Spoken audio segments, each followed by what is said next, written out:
si je me trompe pas, je réponds de tête, c'est 6 millions d'euros par an. C'est ça? 5, oui, parce qu'on a voté, on doit passer à 6. Voilà. Vous anticipez, là. Ouais, je crois. Les dépenses qui ont été suscitées par l'épisode d'inondation, j'ai lu, moi, à la louche, tout au début, 75 millions. Quand on place de l'argent, on essaye de placer de l'argent de façon pertinente. Si on ne va pas plus vite et si la fréquence augmente, vous allez courir après ce que j'appelle un manque d'anticipation. Vous savez, il y a des gens qui travaillent et ils font ce qu'ils peuvent. C'est par exemple l'association des biefs du Pilat.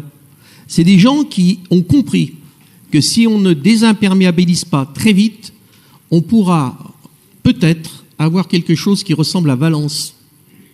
Parce que tout à l'heure, M. Luyat a parlé, il a parlé de l'aspect bucolique du Gier à Rive-des-Gier.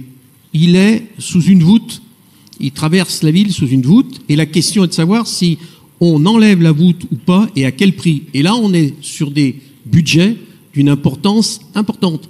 C'est pour ça que les mots que j'ai employés dans mon intervention sur le BP, c'est vraiment quelque chose qui parle à des arbitrages importants à faire. Où on reste, comme avant, en disant que les crues sont décennales, quinquennales, centennales, tranquille, quoi. Sans regarder que la crue de 2008 par rapport à celle de 2024 a été 10 fois plus importante. Et l'accélération du changement climatique, je ne vais pas vous en faire un dessin, c'est pas l'écolo qui parle.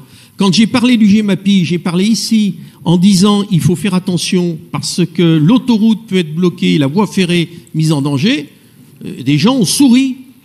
Ben non, l'autoroute a été bloquée et la voie ferrée a été détruite. Et ça, j'aimerais bien que ça soit entendu et qu'on en parle au niveau financier. J'ai été directeur des finances dans une autre collectivité, donc je parle en tant qu'écologiste, mais aussi financier. Et un des placements importants à faire, c'est un placement de finances sur la prévention. Merci.